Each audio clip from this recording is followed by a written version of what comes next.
Hello दोस्तों, नमस्कार। मैं अमितेश कुमार स्वागत करता हूं आपका आज के करंट अफेयर्स के क्लास में।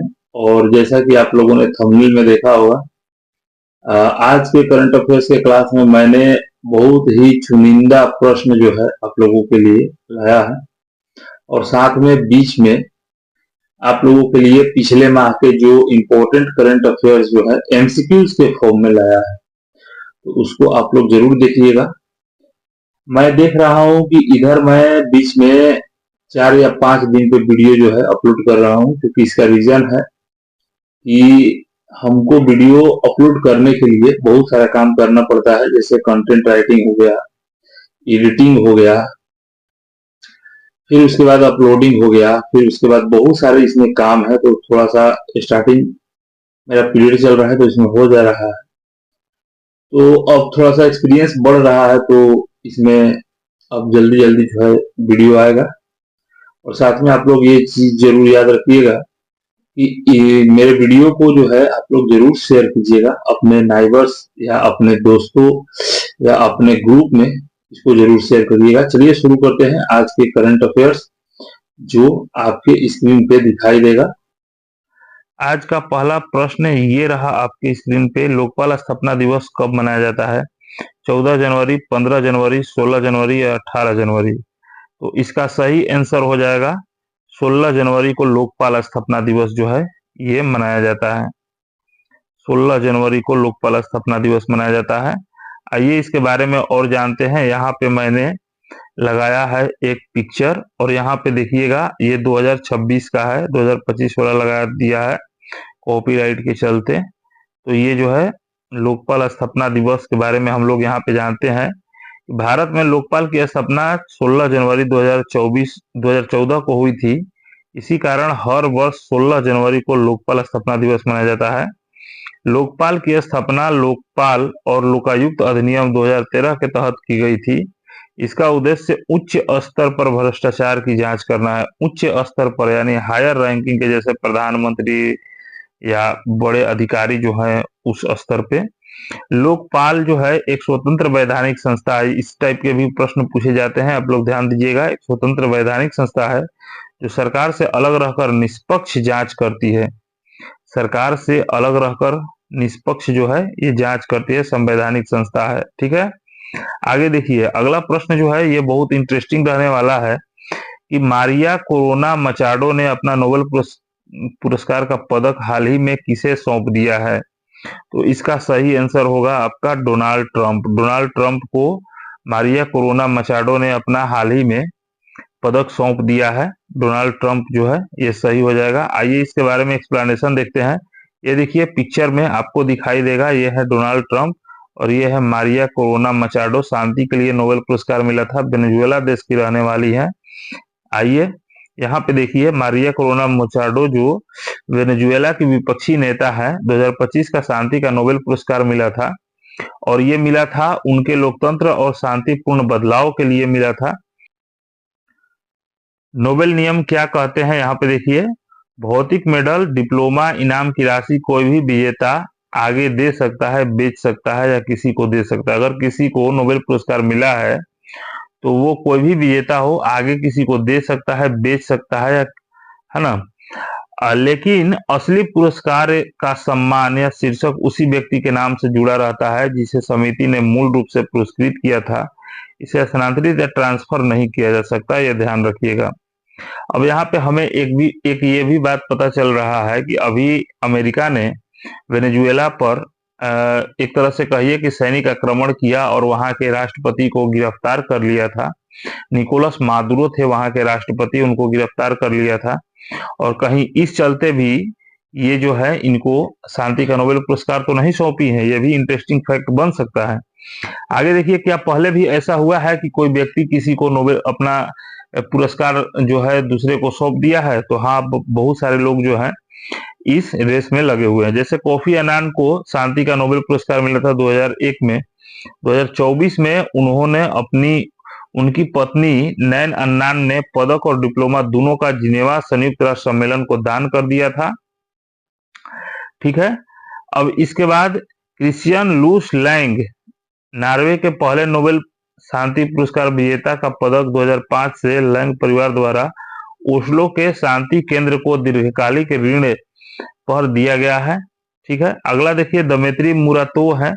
ये रूसी पत्रकार ने जून 2022 में अपना पदक 103.5 मिलियन अमेरिकी डॉलर में बेच दिया था।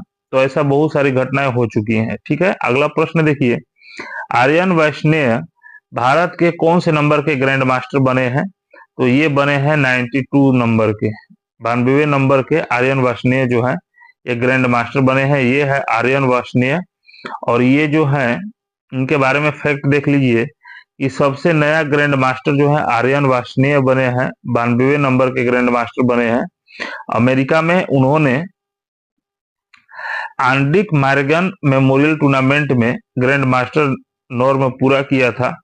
और राहुल वर्सेस भारत के 91वें ग्रैंड मास्टर जो है बने राहुल वीएस, ये बने थे 91वें ग्रैंड मास्टर, और 92वें जो है आर्यन वैष्णव बने हैं। अगला प्रश्न है, हाल ही में 300 से 400 वर्ष पुराना ब्लैक कोरल किस देश के तट से दूर गहरे समुद्र में पाया गया है?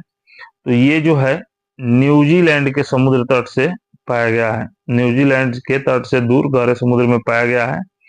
इसके बारे में आगे हम लोग जान लेते हैं। ये देखिए गोताखोर जो है लगा रहे हैं गोता और ब्लैक कोरल खोज रहे हैं। इसके बारे में हम लोग जान लेते हैं कि हाल ही में न्यूजीलैंड के तट से दूर गहरे समुद्र में ब्लैक कोरल मिला है, जिनकी आयु 300 से 400 वर्ष आंकी गई है। यह खोज समुद्री विज्ञान के दृष्टिकोण से महत्वपूर्ण मानी जाती है। ब्लैक कोरल क्या है? ब्लैक कोरल जो है एक प्रकार का समुद्री परवाल होता है जो बहुत धीमी गति से बढ़ता है और सामान्यतः अत्यधिक गहरे समुद्र में पाया जाता है। आगे देखिए, अब यहाँ से आप लोगों का रैपिड फायर का क्वेश्चन जो है शुरू होता है। रैपिड फायर के प्रश्न में जो है आप लोगों को डायरेक्ट आंसर बताया जाएगा। तो चलिए शुरू करते हैं पहला प्रश्न से कि वर्ष 2025 का दुनिया का सबसे अच्छा एयरपोर्ट किसे घोषित किया गया है? तो चांगी इंटरनेशनल एयरपोर्ट सिंगापुर का है ये। अगला प्रश्न है कि हुरुन ग्लोबल 1000 के अनुसार दुनिया की सबसे मूल्यवान कंपनी कौन बनी है? तो ये बनी है एनवीडिया, दुनिया की सबसे मूल्यवान कंपनी एनवीडिया बनी है। आगे देखिए, सशस्त्र सीमा बल ने अपना कौन सा स्थापना दिवस हाल ही में मनाया है? तो ये 62 नंबर का स्थापना दिवस मनाया है। अगला प्रश्न है, फीफा अरब कप 2025 का खिताब किस देश ने जीता है? तो मोरक्को ने जीता है फीफा अरब कप 2025 का खिताब। अगला प्रश्न देखिए, अगला प्रश्न है, ब्लैक केप कैपुचिन बंदरों को किस देश से आयात किया गया है? तो दक्षिण अफ्रीका से आयात किया गया है, सही आंसर हो जाएगा। अगला प्रश्न देखिए, भारतीय फिल्म होम बाउंड ऑस्कर 2026 के लिए किस श्रेणी में शॉर्टलिस्ट हुई है? सर्वश्रेष्ठ अंतर्राष्ट्रीय फीचर फिल्म के श्रेणी में। होम बाउंड ऑस्कर के लिए भारतीय फिल्म है और ये जो है शॉर्टलिस्ट हुई है, तो किस श्रेणी में? सर्वश्रेष्ठ अंतर्राष्ट्रीय फीचर फिल्म के श्रेणी में। अगला प्रश्न देखिए, किस राज्य ने अपना पहला सैयद मुश्ताक अली ट्रॉफी का खिताब जीता है? तो ये झारखंड ने जीता है, ये बहुत फेमस था। आगे देखिए, अगला प्रश्न, फीफा पुरुष खिलाड़ी ऑफ द ईयर 2025 किसे चुना गया है? तो ये चुना गया है उस्मान डेम्बेले को फीफा पुरुष खिलाड़ी ऑफ द ईयर 2025 से चुना गया है। अगला प्रश्न है, किस राज्य में एआई आधारित वन अलर्ट सिस्टम लॉन्च किया गया है? तो ये मध्य प्रदेश में लॉन्च किया गया है, वन अलर्ट सिस्टम जो है मध्य प्रदेश में एआई आधारित। अगला प्रश्न है, भारत और किस देश ने कृषि अनुसंधान कार्य योजना 2025-27 पर हस्ताक्षर किए हैं? तो ये अर्जेंटीना के साथ हस्ताक्षर किया गया है। अगला प्रश्न देखिए, अगला प्रश्न है, एयरटेल इंडिया के नए एमडी और सीईओ कौन बने हैं? शाश्वत शर्मा। आप लोग ध्यान रखिएगा कि ये सारे प्रश्न जो है दिसंबर माह से लिए गए हैं, और अगर आपने हमारा वीडियो जो है पिछले माह का देखा होगा तो ये सब प्रश्न जो है इनमें से कई प्रश्न आपको दिखाई देंगे, क्योंकि मैं सारे जो है टॉप लेवल के और अच्छे लेवल के क्वेश्चन जो है आप लोगों के सामने प्रस्तुत करता हूँ। तो ये सारे क्वेश्चन नहीं मिल सकते, लेकिन कुछ ऐसे क्वेश्चन जो है जो आपको दिखाई देंगे, आपको लगेंगे कि वास्तव में हाँ ये क्वेश्चन जो है आपके एग्जाम के दृष्टिकोण से इंपॉर्टेंट हो सकते हैं। अगला प्रश्न देखिए, अंतरिक्ष में जाने वाली पहली व्हील चेयर यूजर एस्ट्रोनॉट कौन बनेगी? तो ये बनेगी मिसाइल वैस। मिसाइल वैस जो है जर्मनी के रहने वाली है और ये अंतरिक्ष में जाने वाली पहली व्हील चेयर यूजर एस्ट्रोनॉट बनेंगी। अगला प्रश्न देखिए, अगला प्रश्न है Salman Khan the sultan of Bollywood पुस्तक के लेखक कौन है? तो मोहर बसु जो है ये Salman Khan the sultan of Bollywood के लेखक हैं। अगला प्रश्न है हुरून इंडिया 2025 सेल्फ मेड अरबपतियों की सूची में कौन शीर्ष पर रहा है? तो ये शीर्ष पर रहे हैं दीपेंद्र गोयल। दिमाग पे चिप लगा के आजकल जो है इनका बड़ा फेमस हुआ है। अगला प्रश्न देखिए, माउंट एवरेस्ट फतह करने वाले विश्व की पहली नेत्रहीन महिला पर्वतारोही कौन बनी है? तो ये बनी है छोंजिन अंगमो। छोंजिन अंगमो जो है ये हिमाचल प्रदेश के रहने वाली है। छोंजिन अंगमो हिमाचल प्रदेश के माउंट एवरेस्ट फतह करने वाली विश्व की पहली नेत्रहीन महिला पर्वतारोही रही है। अगला प्रश्न है आर्टन कैपिटल पासपोर्ट इंडेक्स 2025 के अनुसार दुनिया का सबसे शक्तिशाली पासपोर्ट किस देश का है? तो ये यूएई का है। दुनिया का सबसे शक्तिशाली पासपोर्ट जो है यूएई का है। अगला प्रश्न है भारत का पहला समर्पित वन विश्वविद्यालय कहाँ स्थापित किया गया है? गोरखपुर में स्थापित किया गया है। अगला प्रश्न देखिए, इस देश ने आधिकारिक तौर पर 21 दिसंबर को चिंतन दिवस के रूप में घोषित किया है? तो ये ऑस्ट्रेलिया ने किया है चिंतन दिवस के रूप में 21 दिसंबर को। अगला प्रश्न देखिए, अगला प्रश्न है हाल ही में जारी ग्लोबल एआई इंडेक्स 2024 में कौन सा देश जो है शीर्ष पर रहा है? तो ये यूनाइटेड स्टेट्स ऑफ अमेरिका जो है शीर्ष पर रहा है ग्लोबल एआई इंडेक्स 2024 में।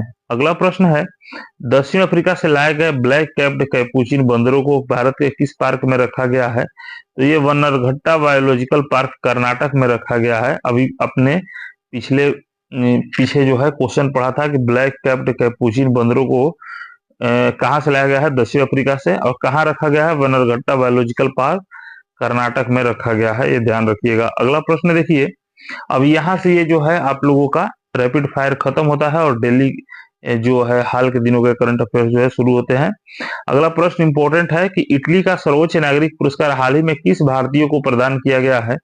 तो ये प्रदान किया गया है श्रीनिवास डेम्पो को और ये गोवा के रहने वाले हैं। श्रीनिवास डेम्पो उद्योगपति हैं। इसके बारे में और जान लीजिए कि इटली ने अपने सर्वोच्च नागरिक सम्मानों में से एक इंडियन उद्योगपति गोवा के श्रीनिवास डेम्पो को सम्मानित किया है।